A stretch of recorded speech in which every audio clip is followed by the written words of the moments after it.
What's going on, everyone? Happy Wednesday to everyone. Hopefully everyone is doing well, staying safe, healthy. If you had to take a COVID test, hopefully you have tested negative. If you did test positive, I hope you have a full and speedy recovery with no long COVID issues. It is time now for the Wednesday edition of the Pandemic Update for Wednesday, September 4th, 2024. If you're new to my channel, this is where I do the daily pandemic update on all things COVID and any other virus that can be a health threat to you. We do these updates each and every day. Even while I'm up here in Maine on vacation, we have done some sort of a video each and every day. Today is my last day here in Maine. After today, my updates will be in another state. I don't know what state that's going to be tomorrow. It's going to be on my way home. We'll get something out tomorrow. And then we'll go back to my data-filled at-home updates back in Philadelphia, Pennsylvania. Want to learn what's going on with the flu levels, COVID levels, RSV, that's going to be coming into the picture relatively soon. Subscribe to my channel down below. I talk about the United States, Canada, and other places around the world. Today will mainly be the United States. Some days we talk about other countries more than others. It just depends on what the news is. So if you're new to my channel, subscribe down below, give this a thumbs up, hit the notification bell up top, share this video with anyone you know, and leave your comments down below. Let's start off with flu today. I think this is going to be a shorter pandemic update. I don't think we're going to go up to 20 minutes. I'm going to try for 15 minutes today. We'll see what happens. Maybe it does end up going longer. Maine, CDC, low case counts in summer flu report. So it looks like in August, the state of Maine had not too many flu amounts. It looks like they had just 13 cases statewide. COVID, well, we know that was much higher in the summer. We know in August, the state of Maine likely had well north of 1,000 cases, and these are just reported cases of COVID. Of course, wastewater would suggest levels were even higher. It just goes to show you, COVID's all year round. Flu, well, yes, it can happen in the summertime. 13 people actually got tested and knew that they had flu. It's not as a big of a deal in the summertime as COVID is all year round. The actual flu season, well, that's going to be coming pretty soon. Probably the flu numbers, even up here in Maine, will start rising within the next month or two. Taking a look at this, Jess tweeted this on X, this is Meet Jess. Follow that account. Great stuff gets tweeted on this account. And there's a little quote here from a news story, and it says, even a mild bout of COVID can leave a legacy of blood clots, heart failure, diabetes, decreased brain function, see sidebar, long COVID, now affecting 400 million people worldwide, and immune damage. Wow, yep, I just wanted you to know this. I mean, we've talked about this many times before, and you can actually go on over to my website. You can go into the archives of COVID studies. You can see here, we got many different sections for that, and you can actually see all of, not all of the studies out there. There's a lot of them, but you can actually learn more about this. Like I just mentioned, COVID linked to diabetes. There it is. There's now 6 studies on that there. And I know that's going to grow because I've been seeing a few new studies floating around recently. Got to get around to adding them in there. All right, moving on to this. I said we would have something on RSV today, and I believe that's what this is. Yes, RSV vaccine is said to be 75% effective against hospitalization in older adults. CDC study estimates vaccine effectiveness was just as high among participants aged 75 years and older as it was in those 60 and older. And let me tell you something. If this is saying the vaccine works, well, I personally know someone who did not have the RSV vaccine. I just heard this story maybe 2 weeks ago, and they were hospitalized last year. Never did know the reason why. Turns out it's because they had the RSV, and at the time, well, the RSV vaccine really wasn't a thing yet.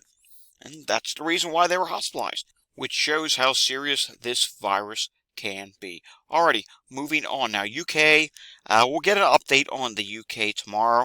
I don't know if I will actually see the update before I do get home. If I see something about it, maybe I'll have my scribbled out in my little notes. I'm going to try, maybe have some computerized notes that I'll be reading off of in tomorrow's update. Let's take a look at heat-related illnesses this week.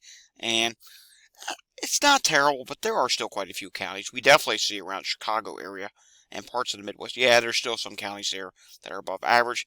Pennsylvania is doing much better. Still a few counties here in the Northeast. I can't see that lasting much longer, although I will tell you this. Here in Maine today, it is near 80 degrees right now, but it's been really cool at night. We've been going into the 40s at night now. Take a look at the Southeast. Yeah, still some problems. Southwest, still a few problems as well. Not as bad now in California, and the Pacific Northwest still has a few problem spots. Can we try for allergies? Pollen level's not working. We'll resume that when we get home. I think it's just as simple. This computer needs restarted or something. Sometimes that solves that issue. Taking a look at air quality levels today, if we can. Sometimes it takes me an awful long time to get that loaded up on the screen. But I did look at them earlier, and there are still some problem spots out in the West Coast. There you go. They're popping up. That's what we need to see. And you can see here, it's not what we like to see, but it's what I need to show you. If you're in Oregon, if you're in Idaho, if you're in Wyoming, and portions of Utah, even Montana, North Dakota, South Dakota, please, please, if you're in this red, purple colors, please limit your time outdoors. Do not spend a lot of time outdoors. Texas on up through Arkansas and Oklahoma, you're problematic as well. And the Northeast is not doing bad at all. Neither is the Mid-Atlantic. California still does have some problem spots at this time. Want to learn more about the climate and weather? You can do that over on my other X account, which is Climate Data Report. I'll get back to tweeting more there in the coming days. Taking a look at Philadelphia we're going to look back at the past couple of days, and we can see here, when it does come up, you're going to see that levels are dropping now in Philadelphia. Tuesday, 770 EMS calls. Wait till you see Monday's number, 746. These are some of the lowest levels we have seen since going back to May, maybe early June. It's been a while. Multiple days now in the 700s. It is finally time that this happens. It's a really good thing. Let's do a live look in at Montgomery County, Pennsylvania, and I do have to refresh this to make sure it's up to date. And we do know that these areas are starting to see, or at least in Montgomery County, is seeing an increase for COVID right now. 14 EMS calls at the moment. Respiratory emergency, cardiac emergency, Lower Merion Township. So there's a few things going on there. How about Chester County? Ooh, I'm seeing West Goshen Township, cardiac arrest. That's not a good call. Respiratory difficulty a couple times. Sick person. So there are some calls to be had right now, and that respiratory difficulty, to one of them, is also in West Goshen Township. Not good. Busy time there right now. All right, let's take a look at Pennsylvania. Apologies if this does not load. What I can tell you is Southeast Pennsylvania is definitely seeing a significant increase right now. All right, it is going to load for us, hopefully. And you're going to see this large increase color. Yep, there it is, right there. Lansdale, Montgomery County, that's where that is seeing a large increase for COVID at this time. And Upper Montgomery County, the northwest portion of the county in Pennsylvania, is also seeing an increase at this time. Chester County, Pennsylvania is no change at this time. But remember, before they were seeing an increase, so yeah, they're still remaining elevated. Delaware County, Pennsylvania is seeing an increase at this time. And parts of southeast Allegheny County is also seeing an increase. And when we go up to Bradford, Bradford has been seeing an increase for several weeks now, so that is not good to see. All right, the viral activity levels in Canada. Let's see where they stand for today. I really do hope we can see this. And yes, we can. The viral activity level for COVID-19 is high. Flu A is low. Flu B is not detected. RSV is low at this time. All right, let's take a look at Walgreens. We're just going to only do a few states today. First off, nationally at Walgreens, 32.2% positivity rate for COVID. Prior week was 34.5%. That's a difference of down 2.2%. But I want you to take note of something. The previous week had 14,223 new people who got tested. That's quite a few people. This week, it's coming up as 9,667. So it finally did drop a little bit. But hey, more people got tested than we have seen in a long time. All right, let's start off with New York State, because we are seeing the positivity rate showing an increase for New York State. Why? Well, testing is down slightly this week. 49.4% COVID positivity rate. Golly, that is way too high. The prior week is 46%. That is up by 3.4%. Total test, 332 versus 400. Then we come down here to West Virginia. West Virginia, 36.8% positivity rate, and this is not good. This is a legitimate rise. Prior week was 24.5%. Difference of up 12.4%. Total test, 57 versus 49. And I'm seeing red in Louisiana. Let's find out why. Well, Louisiana is 29.4% COVID positivity rate versus 20%. The difference of up 9.4%. Total test, 126 versus 175. So testing went down and the positivity rate did go up. So the cases have not dropped enough where the positivity rate would drop as well. Take a look at this. Nevada, 47.2% positivity rate. The prior week was 35.3%. That's a difference of up 11.9%. And we do note here, I note that they do a lot of up-down motion on this chart. But again, 36 tests versus 34. For this week, that would be considered a legitimate increase. Texas, 29.4% positivity rate. And the prior week was 34.8%. That's down by 5.4%. Total test, 2,089 versus 2,758. So that is a legitimate drop. And I think we're going to end on that good note in Texas. We'll do some more of these states again on Friday's update. Let's take a look at the latest variants of COVID at this time. And let's see what COVID variant is dominating. Well, that's the KP.3.1.1 variant, which is at 42.2%. Eventually, we will see some other variants pop up on this map, and we can see right now that KP 2.3 is still 14.6%, KP.3 is 14.2%, and LB.1 at this time is 13.5%. Alrighty, moving on. I wanted to show you this real quickly. Nationwide, you can see a wastewater scan. COVID's starting to drop. Now, I don't know if it's dropping as dramatic as it's showing here, but nonetheless, nationally, I think it's safe to say we have peaked, and we're starting to drop. There's still a few places rising here and there. We'll get some new numbers out of Ohio tomorrow. I hope to get that to you in my notes. We'll see. I don't know. Taking a look at RSV, this is something I wanted to point out to you. We may be in the baby, teeny, tiny infant stages of RSV starting to rise. And for the majority of the country, not an issue at this point. But that would be because in the southeast region of the United States, there is a little bit of a rise starting to show up for that. Norovirus is still high, but at this time, it is dropping. And let's go to the south region. I shouldn't say southeast. The south region, and you should see here, yes, it's still showing up. Now, there is a wonky movement, but even if you remove that wonky movement, you can see here, it was starting to rise for RSV. COVID in the south, it's really dropping quite nicely at this time. I'm happy about that. Influenza is still low. Influenza B, HMPV still low. We are noting here, look at this, a little bit of a rise in norovirus activity as well. Let's take a look at the West Coast. Let's be fair, we'll do the other regions. COVID's dropping at this time. RSV, not much of an issue. Everything else is not much of an issue. It's listing norovirus as high, but it is dropping at this time.